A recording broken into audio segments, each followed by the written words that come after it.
Good morning, everyone.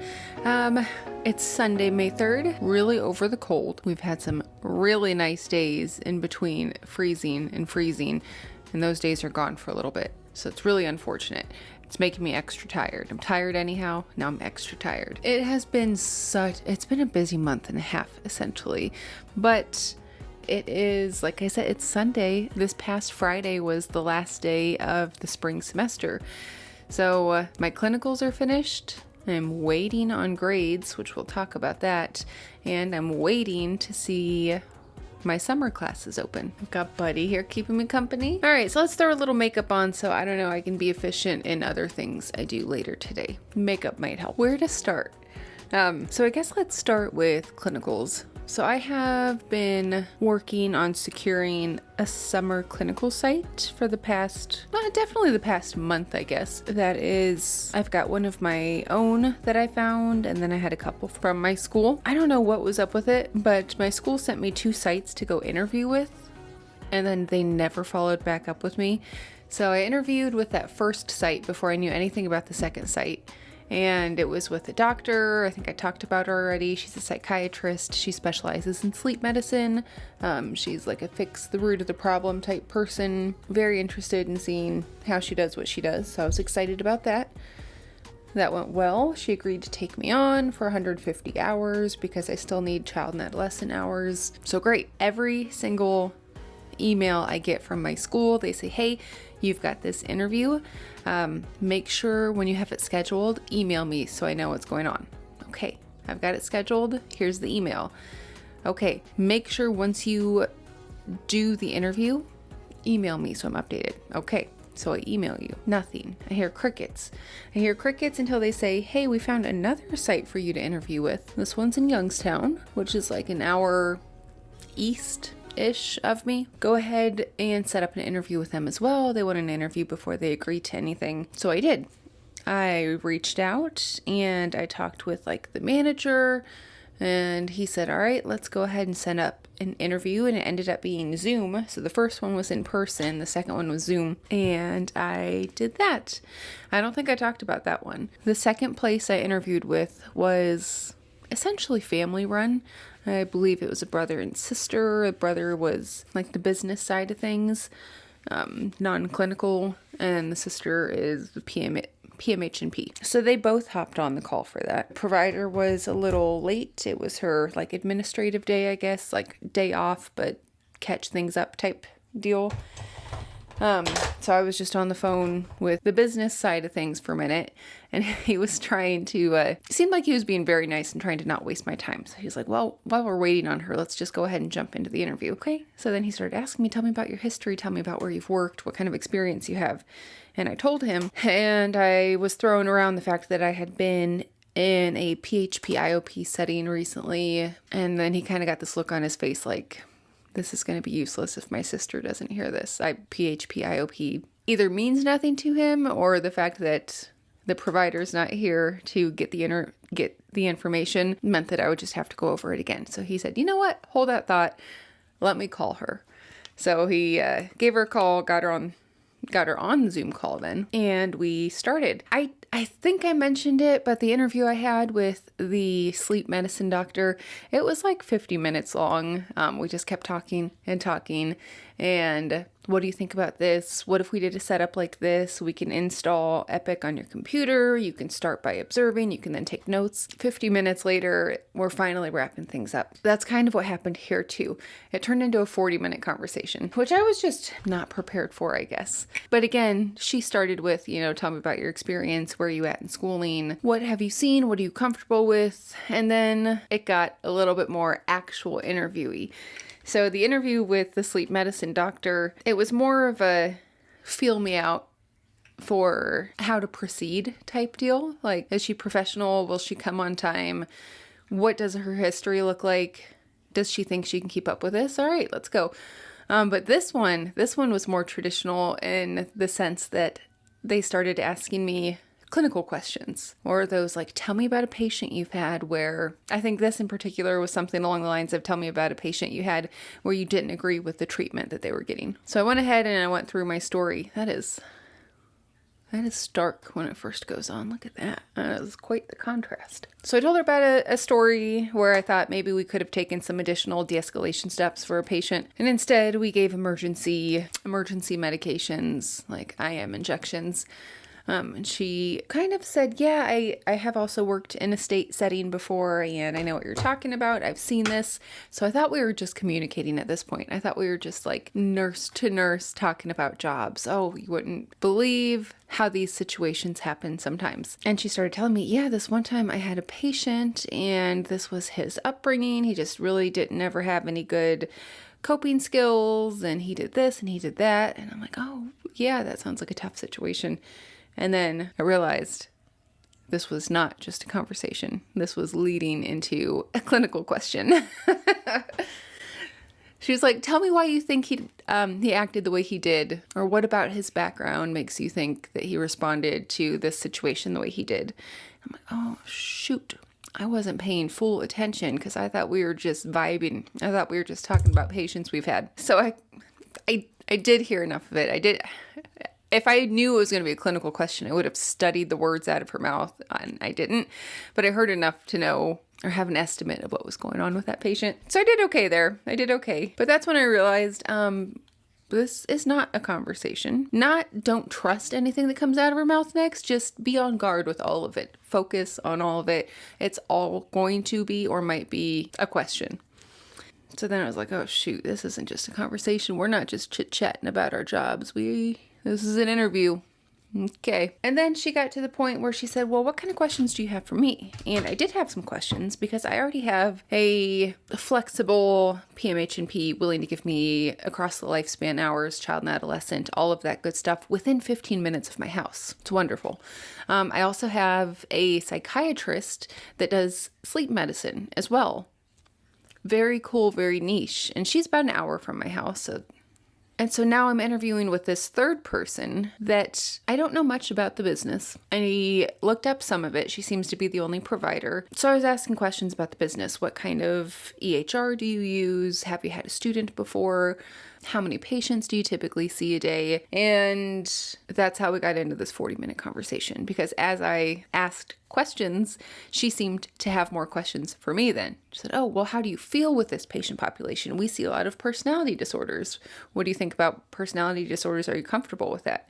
And I'm like, I'm not sure what you mean by comfortable with it. In the case of diagnosis, not exactly.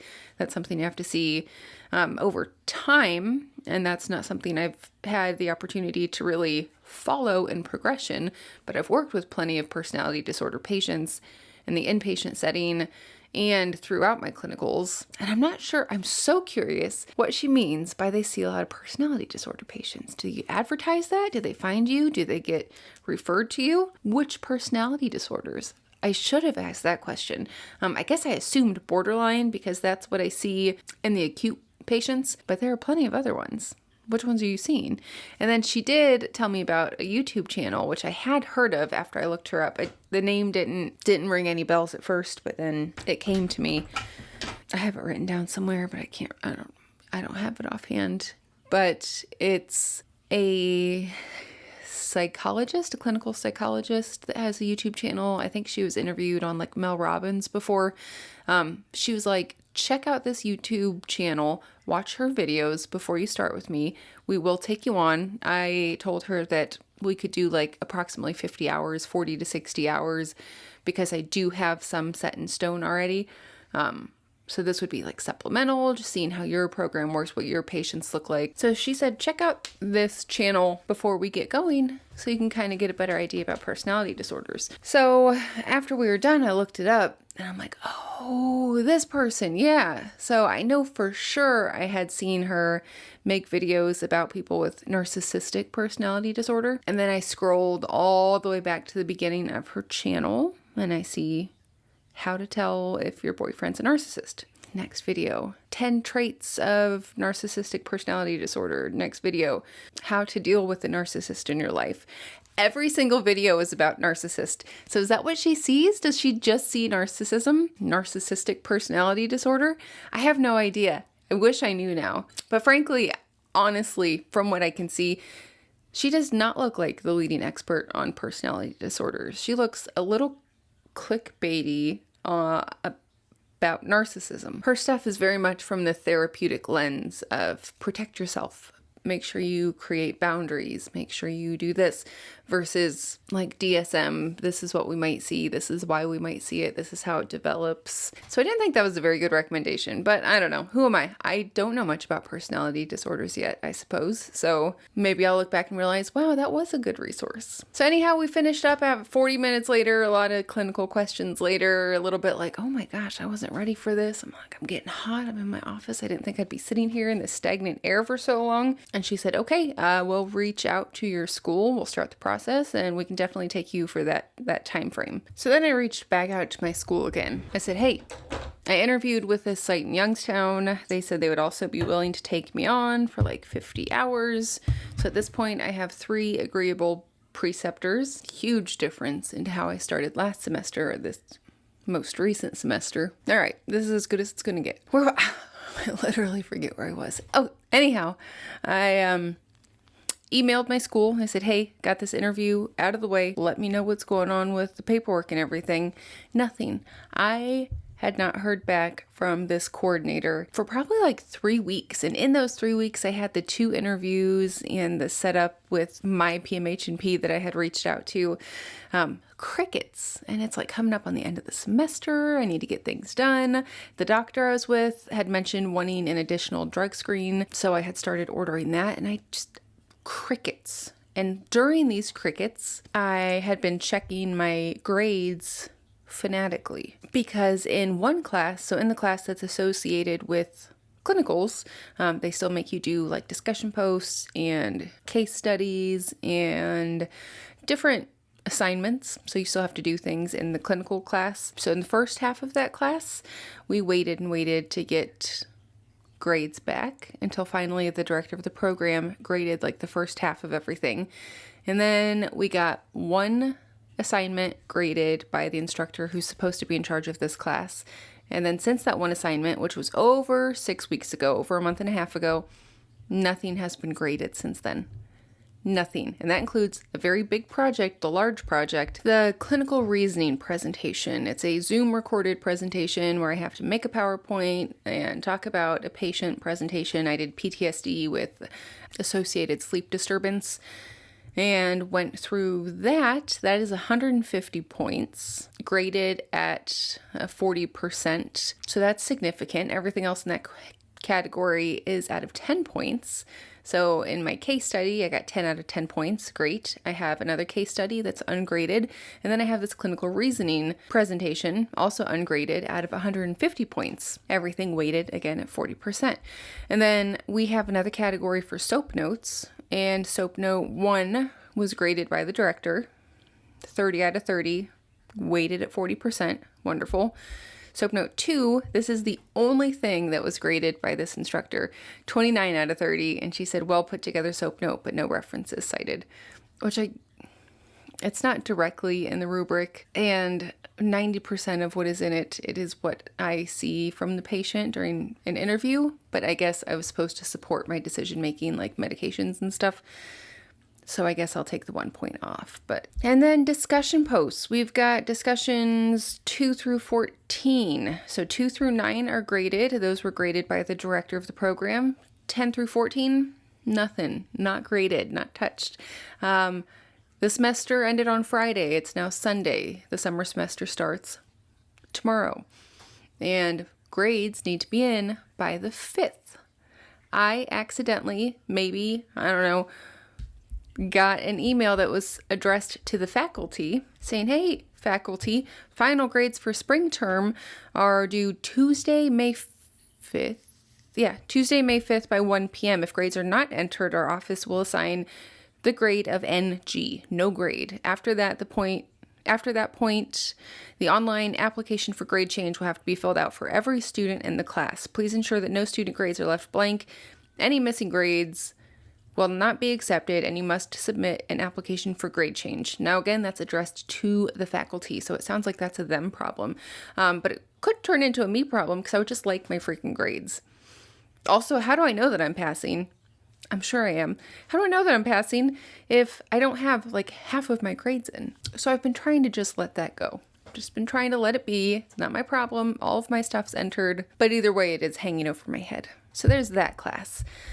I was in 3 classes this semester. What else did I have? So I had the associated class. It's called Care of the Mental Health Patient in Crisis. So the care of the mental health patient in crisis is associated with clinicals of care of the mental health patient in crisis, or inpatient psychiatric care clinicals. And in both of those, you have assignments. So in the class, nearly everything's graded. I think there's the very last discussion post needs graded still, but everything else took the final exam. All the case studies are in, all the quizzes are in, and everything but the very last discussion post is in. So I have faith that that will be fully entered and completed. And that one was led by the director of the program. She's got a lot on her plate. I have a new appreciation for her. So again, that gives me confidence that that will be done. And then my final class was the informatics class, healthcare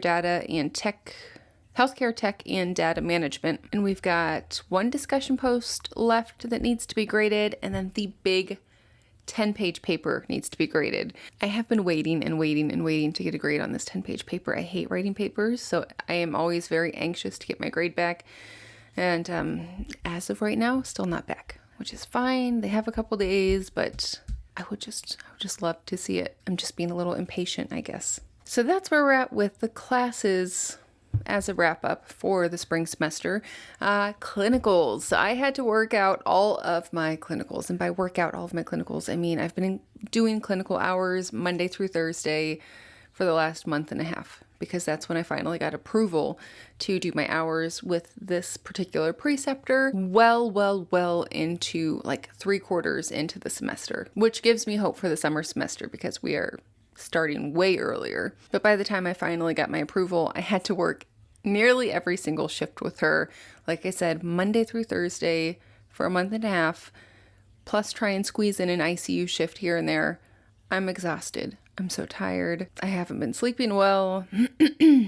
Plus, I've been trying to get all of my work for school done, the 10-page paper, the assignment, the discussion post, just keeping up with everything and communicating with these preceptors for next semester and scheduling drug tests and planning for graduation, which will be another video. So I will say, all in all, this last clinical semester was not my favorite. The clinical itself was not my favorite. It was good. I feel like MAT patients and detox are definitely they're drilled into my head now. And just like prescribing Suboxone, check the ORS report, which is the Ohio Prescription Monitoring System, the urine drug screen. Make sure it's got the appropriate levels of whatever they are taking in it. Check the lab work. Make sure their liver's functioning okay. Are they constipated? That's a common side effect. So I have that drilled into my head now, but it was so much of that over and over and over again. Some of these appointments were less than 5 minutes. They'd pop in and say, hey, I need my subs refilled. And we'd say, okay, what was your birth date again? Are you having any withdrawal symptoms? Are you having any side effects, any cravings? How's your sleep been? Does this dose seem effective for you? Let me check your ORS report. Let me check your labs. Let me check your urine drug screen. And then we reordered them over and over and over for the patients who are on subs, which was a handful of them. Plus, the preceptor I was with was the only one who did the MAT visits at this location. And besides that, it was just a lot of symptom management. They're there to get over an addiction or to work through an addiction. And a lot of it is therapy-based, and then a lot of it is symptom management-based. How's your anxiety been? How's your sleep been? Do you feel like your depression's improving? A lot of clonidine, hydroxyzine, some propranolol, trazodone for sleep. Just similar meds over and over and over again. And it was a men's program. They had just started a female program, but I would definitely say 90% of my patient encounters this semester were men, which was good. It's good to have. Like I said, in one of my other videos, not everybody gets that experience, and I'm happy to have it, but I wasn't as hands-on as I'd have liked to be. But it would be hard to be hands-on. For one, I never got access to the charting system.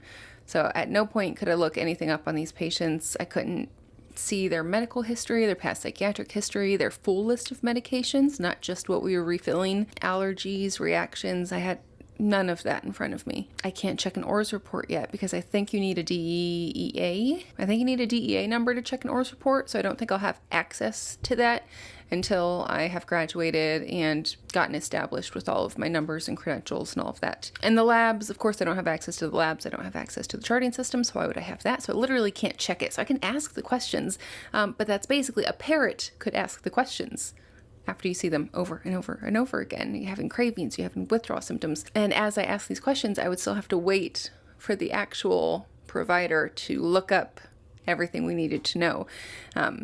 So I wasn't very involved. I did try to ask questions when it was appropriate. If I'm very comfortable with the medical side of things, and sometimes these patients would get sent out to the nearest hospital for one reason or another, and I would chime in with whatever I thought might be appropriate. What did they give you? What was that treatment like? A lot of people came in with hypertension and they'd get quick treatment at the hospital, and sometimes get sent back to the facility with new antihypertensives, something along those lines. But I have so much faith that I'm going to be way more hands-on in this coming semester. Not only is it the last clinical semester before I can test for my boards, but also just the folks that I've talked to have all been very willing to get me into the charting system and get me hands-on and asking questions and even just taking vitals and just becoming a part of the flow. So I'm excited for that. So anyhow, back to planning for the summer clinical semester. This coordinator called me and I had missed her call. I was in clinicals and I finally listened to my voicemail and it said, "Hey, this is so-and-so. I wanted to talk to you. It looks like you've got 3 preceptors and that seems like a little much for one person for scheduling purposes. Give me a call back. I'll be here till 5 and we can go over what you want to do for the summer semester." So I called her back at like 4:30 and it went to voicemail and I did not get another phone call back, and that was on a Friday. Of course it was. And I didn't hear back from her till Tuesday at 5 p.m. I got a phone call and I saw that it was from North Canton. So I'm like, this has got to be her. And I was in clinicals. Again, this was the afternoon. Tuesdays we did afternoons at a different location. And I'm like, I've got to take this call. I have got to talk to this woman. I feel like I'm not getting her emails. I haven't heard from her in over 3 weeks. I've had multiple interviews. I've given lots of information. Typically it's very one-to-one. I'm used to it being one-to-one. I think I have this doctor agreeable to this semester. Perfect, we'll reach out. I've got this going on. Perfect, we'll do this. I have this scheduled. Keep me updated. Very one-to-one constantly. And then she dropped off the earth for 3 weeks. And so I'm like, I think my email is like blocking her at this point. Something's going on where I'm not getting a hold of her. Plus now I'm getting this phone call, which is not how she usually communicates. So I took the phone call. And I said, "Oh, finally, I feel like I haven't talked to you in forever. How are things going? What's the plan?" And she said, "Yeah, it's great to get a hold of you." And then I asked her, I said, "What's going on with the email? I don't think I'm getting your emails." She's like, because she told me after the last voicemail she left me, she said, "I'm going to go ahead and send this to you in an email so you have the information. I'm going to give you a little summary in the email that, like an agenda. You have 3 preceptors. We might need to knock that back." And I didn't get that email. So I said, "I don't think I'm getting your emails." And she said, "Oh no, I forgot to send that last email." And I said, "Well, the last email I have from you is from March 16th or something like that." And she's like, "Yeah, I think that's the last email I sent you." Okay. I'm sure she's busy. It's just, it was a big change in how she had communicated and it threw me off. So either way, we talked and she said, "I think you just need to knock it down to 2. Out of the 2 offering approximately 50 hours, which one would you prefer to be with?" And I said, "I'd prefer to be with one within 15 minutes of me, not within an hour of me." She said, "Okay, what was your last conversation like with that site?" And I said, "The last conversation was a move forward conversation. Great interview. We'll take you on, reach out to your school, and we'll go from there." She said, "Okay, I'll send an email saying that we won't be moving forward with that site." Okay, that's fine. That's where we're at heading into the summer semester. I currently have no access to any of my classes. They are rolling out a new learning management system. They're eventually getting rid of the other ones. Some of the classes during the summer transition will still be on the old learning management system. Some of them will be on the new one. I'm 90% positive. I've gotten emails that my summer classes will be on the new learning management system, and I just checked it again and I've got nothing. So classes start tomorrow. Usually things open up the Friday before the semester starts. I got nothing. So I can't really plan for anything. I'm babysitting my niece tomorrow from like 7:30 to 5:30. So we'll just have to deal with what comes. And then Tuesday's supposed to be my first clinical day with this sleep medicine psychiatrist. But she also requested an additional, I don't know if it's an additional urine drug screen or a more updated one, because we do annual ones at my school, and the annual one would be coming up like the beginning of June. And she essentially said, go ahead and do that before you start with me. So I paid for that through the school's compliance website, and I scheduled it for Saturday. But Saturday was commencement, and it lasted forever. And I missed that appointment. So I'm going to have to try and run in on Monday, maybe. On Saturdays, they're only open till noon. And on Sundays, they're not open. And on Mondays, I don't know. Hopefully like 6 or 7 p.m. We'll have to see. We'll have to see what happens. Because once you pee in the cup, it results very quickly. So if nothing else, I'll show up Tuesday and let her know that I have it scheduled. I have it paid for. We'll see what happens. Hopefully that's not a big sticking factor. But either way, this is the beginning of the semester and I already have so many hours lined up.